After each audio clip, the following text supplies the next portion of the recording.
Hi, நான் தான் உங்கள் திரு. இன்றைக்கி எங்கே வந்திருக்கோம்னா, நம்ம உலகநாயகன் கமல் சாரும் சிம்புவும் ஒன்றா நடித்த தக் லைஃப் படம் பார்க்க தான் நம்ம இன்றைக்கி வந்திருக்கோம். அதுவும் எங்கே வந்திருக்கோம்னா, நம்ம மூலக்கடையில் இருக்கிற சண்முகா தேட்டருக்கு தான் இன்றைக்கி நம்ம வந்திருக்கோம். இந்த தேட்டர் கிட்டத்தட்ட 40 வருஷம் பழமையான தேட்டர்னு சொன்னாங்க. இங்கே பார்க்கிங் 20 ரூபா, டிக்கெட் வந்து நார்மல் டேஸில் 130 ரூபா, பெரிய ஸ்டார் படம் வரும்போது இங்கே 190 ருபீஸ். தக் லைஃப் படத்துக்கும் இவங்க 190 தான் சார்ஜ் பண்ணுறாங்க. ஃபேமிலியோடு வந்ததால் 4 டிக்கெட் வாங்கியாச்சு. சிம்புவுக்கும் கமலுக்கும் இங்கே ஏகப்பட்ட பேனர் இருக்குது. ஏன்னு கேட்டிங்கன்னா, பெரம்பூரில் பிருந்தா தேட்டர் மூடிட்டாங்க. அதனால் அங்கே இருந்த ரசிகர்கள், கொளத்தூரில் இருந்த ரசிகர்கள் மொத்த பேரும் அங்கே பேனர் வைக்க இடம் இல்லைன்றனால, தேட்டரும் இல்லைங்கிறதால மொத்த பேனரும் இங்கே வச்சிட்டாங்க.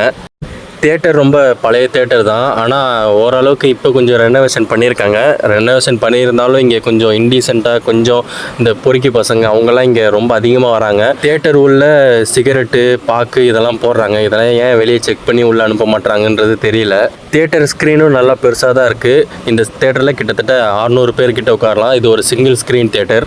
சரி, இப்போது இந்த தக் லைஃப் படத்தோட கதையை பற்றி பார்த்துடலாம். படத்தோட ஸ்டார்டிங்கில் கமலுக்கு நடந்த ஷூட் அவுட்டில் சிம்புவோட அப்பா இறந்து போகிறாரு.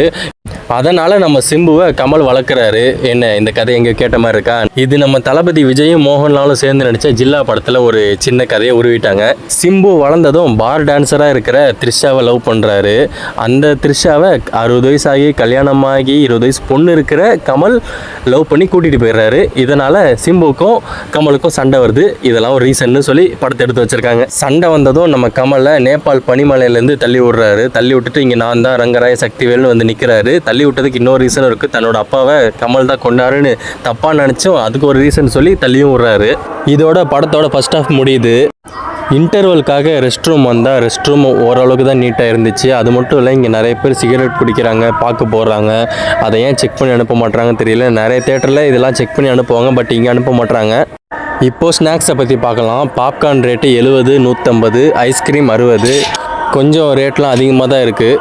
ஆனால் நான் எதுவுமே வாங்கலை, எல்லாமே அதிகமாக இருக்குது. எப்பயும் போல் வாங்காமல் தேட்டர் உள்ளே போயிட்டேன். அந்த நேபாள் பனிமலையில் இருந்த நேபாள்காரங்க கிட்ட குன்ஃபு கற்றுக்கிட்டு மறுபடியும் சிம்பு என்ன பண்ணார், த்ரிஷாக்கு என்னாச்சு, கமல் சிம்புவோட அப்பாவை கொல்லலைன்றதை சிம்பு புரிஞ்சுக்கிட்டாரா இல்லையா, லாஸ்ட்டில் யார் செத்ததுன்றதான் இந்த படத்தோட மொத்த கதை. படத்தோட ஸ்டார்டிங்கில் ஜில்லா கதை ஆட்டையை போட்டிருக்காங்க. ரங்கராஜ சக்திவேலா வந்து நிற்கிறேன்னு சொல்லி செக்கச்சேவந்தவான படத்தை ஆட்டையை போட்டிருக்காங்க. இன்டர்வலில் கமலை கொல்ற சீன் வந்து வட சென்னையில் அமீரை கொல்வாங்களா, அந்த சீன் மாதிரியே எடுத்து வச்சிருக்காங்க. இன்டர்வல் அப்புறம் பனிமலையில் விவேகம் அஜித் மாதிரி தட்டி தடுமாறி போய் தர்மர் மாதிரி சண்டையெல்லாம் கற்றுக்கிட்டு மறுபடியும் வராரு. கங்குவா ரெட்ரோக்கு ஃபேக் ரிவ்யூஸ் பண்ண மாதிரி தான் இந்த படத்துக்கும் பண்ணியிருப்பாங்கன்னு நினச்சி தான் நான் இந்த படத்துக்கு வந்தேன். பட் வந்ததுக்கப்புறம் தான் தெரியுது படம் அந்த அளவுக்கு சரி எடுக்கலைன்றது. ஸோ இப்போ நான் படம் பார்த்துட்டு வெளியே வந்துட்டேன். படம் எனக்கு அவ்வளோ பிடிக்கல. உங்களுக்கு பிடிச்சிருந்துக்கா இல்லையான்றதை கமெண்ட் செக்ஷனில் சொல்லிட்டு போங்க. அடுத்து ஏதாவது படத்தோட ரிவ்யூ, தேட்டர் ரிவ்யூ, விலாக் ஏதாவது வேணும்னா கமெண்ட் செக்ஷனில் எந்த விலாக் வேணும்னு சொல்லிட்டு போங்க மறக்காமல். பாய், நான் உங்கள் திரு.